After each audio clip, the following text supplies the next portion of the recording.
Hello, so in this demo, the Apple II Plus has booted up and we have an 80 column card and it's outputting 80 columns to this screen.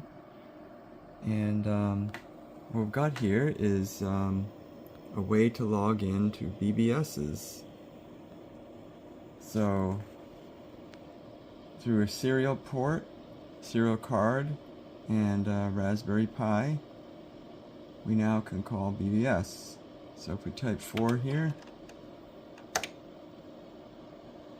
it will call the VCF SoCal BBS.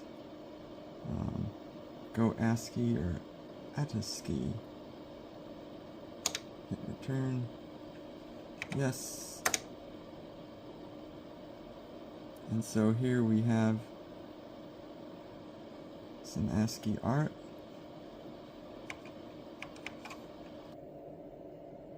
This is the Raspberry Pi hooked up to a RS232 converter and a null modem into the Apple. So we'll be demonstrating this at VCF SoCal.